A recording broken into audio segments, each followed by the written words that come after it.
जय हिंद, राम राम, नमस्कार। Welcome back to Target Government Job YouTube channel. कैसे हैं सभी साथी? उम्मीद करती हूँ बहुत ही अच्छे होंगे। साथियों, आपका एक बार फिर से स्वागत है target Government job online YouTube channel पर।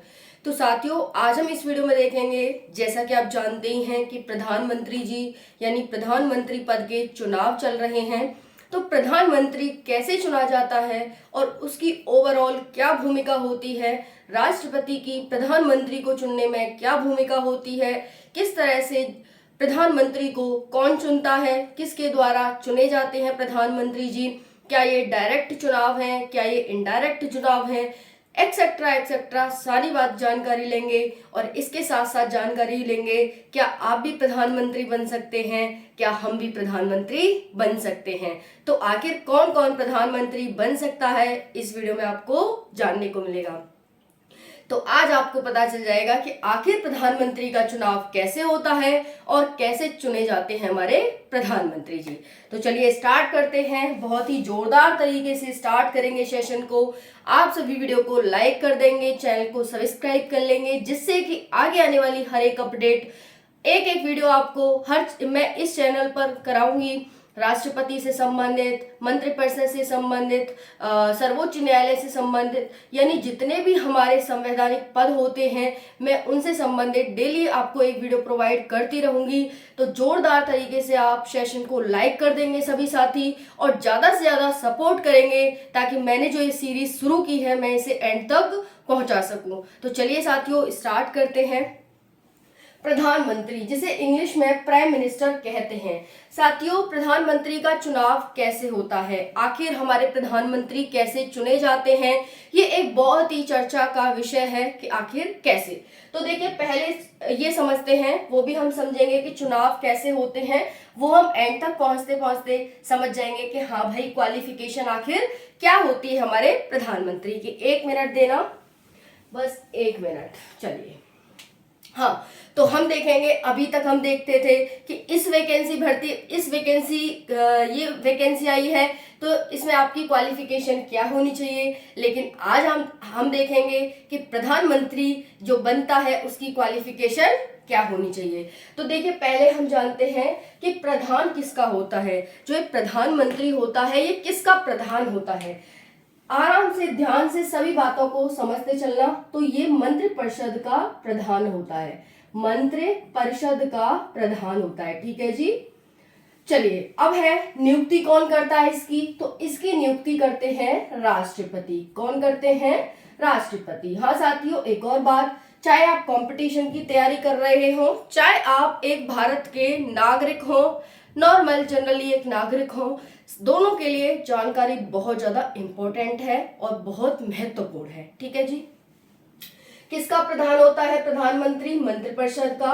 नियुक्ति कौन करते हैं? तो राष्ट्रपति जी करते हैं।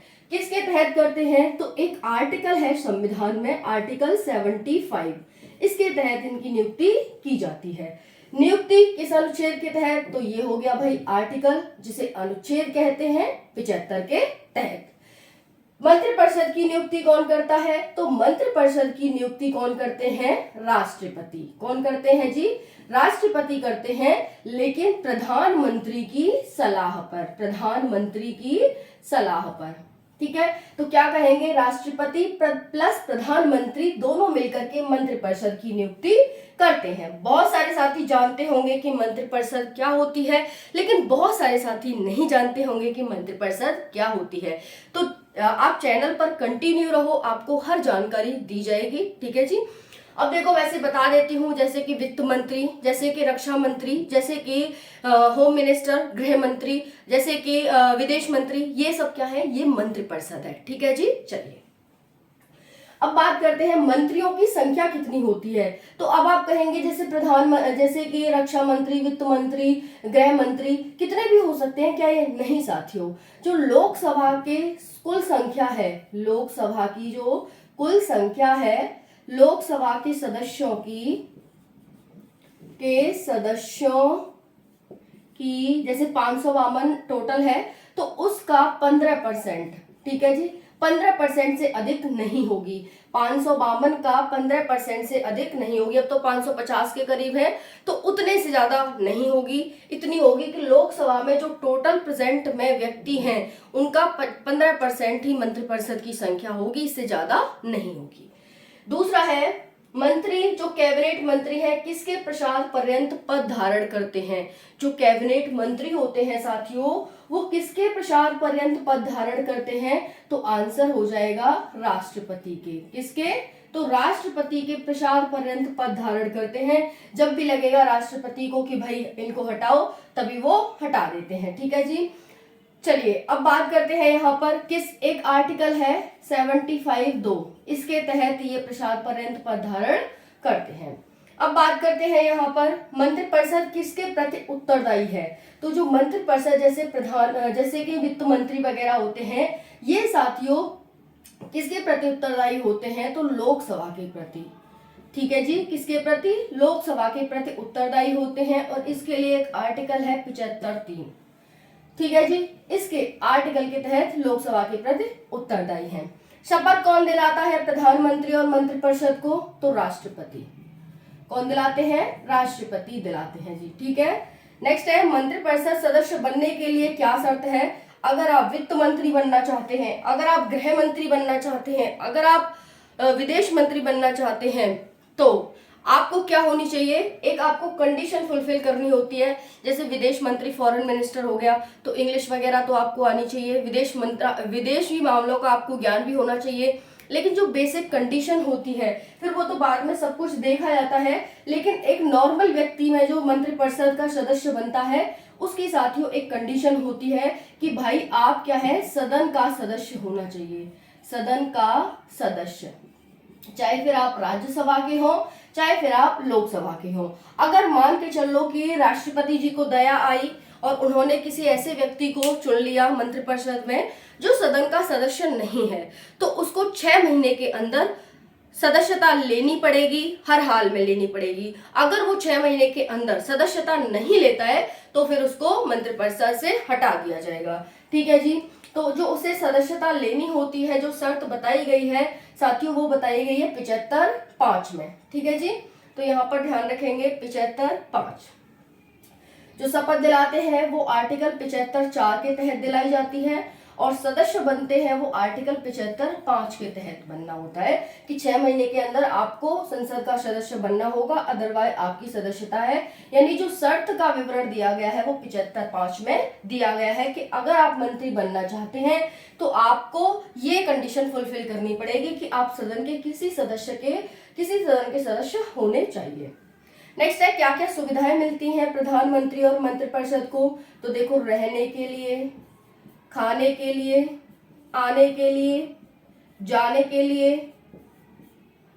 ठीक है जी, और ऊपर से लेकर नीचे तक के लिए सब कुछ फ्री मिलता है, सब कुछ फ्री। टेलीफोन फ्री, फोन करो कहीं पर भी, ठीक है, कहीं पर आओ जाओ कुछ भी करो, सब फ्री, कुछ भी पहनो सब कुछ फ्री। ठीक है जी। नेक्स्ट है अविश्वास प्रस्ताव किसी एक मंत्री के खिलाफ पारित हो जाए लोकसभा में तो क्या होगा। यानी लोकसभा अगर किसी एक मंत्री के खिलाफ अविश्वास प्रस्ताव पारित कर दे तो समस्त मंत्रिपरिषद को क्या करना पड़ता है, त्यागपत्र देना पड़ता है। समस्त मंत्रिपरिषद को त्यागपत्र देना पड़ेगा। ठीक है जी, त्यागपत्र।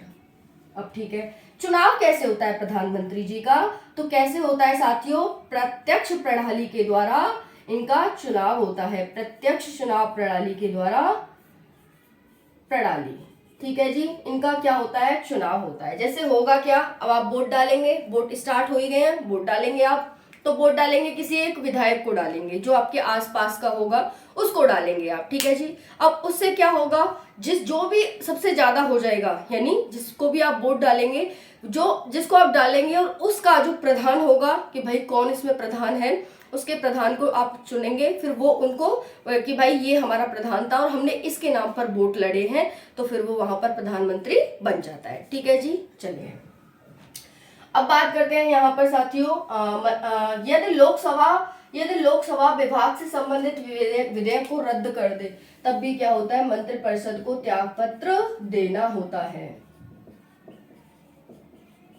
ठीक है जी, त्याग पत्र देना होता है। अब मंत्री कितने प्रकार के होते हैं? तो 3 प्रकार के होते हैं। पहला है कैबिनेट मंत्री, दूसरा है साथियों राज्य मंत्री, और तीसरा है उप मंत्री। ठीक है जी, ये पीडीएफ आपको टेलीग्राम पर प्रियंका शर्मा स्टडी पर मिल जाएगी, वहां जाकर आप इसे ले सकते हैं। उसके बाद सॉरी, मंत्रिमंडल कैसे बनती है? तो मंत्रिमंडल बनती है कैबिनेट मंत्री, जितने भी कैबिनेट मंत्री होते हैं, ठीक है, कैबिनेट मंत्री प्लस प्रधानमंत्री से। ठीक है, एग्जाम में काफी बार आ चुका है। तो कैबिनेट मंत्री और प्रधानमंत्री से क्या बनती है? मंत्रिमंडल बनती है। अब ये किसके बीच की कड़ी होता है प्रधानमंत्री? तो मंत्रिपरिषद और राष्ट्रपति के बीच की कड़ी होता है। ठीक है जी, एज क्या होती है इसकी? 25 वर्ष होती है। क्वालिफिकेशन क्या है इसकी? ये होता है देश का नागरिक होना चाहिए, देश का नागरिक होना चाहिए, और किसी लाभ के पद को धारण न करता हो, लाभ का पद न हो। ठीक है जी, यही ऐसा व्यक्ति क्या होता है? प्रधानमंत्री चुना जाता है। ये थी इंफॉर्मेशन, बाकी अभी और भी इंफॉर्मेशन है तो वो हम नेक्स्ट यानी पार्ट 2 में करेंगे। वीडियो कैसी लगी कमेंट सेक्शन में जरूर बताना। Thank you so much. जय हिंद, वंदे मातरम।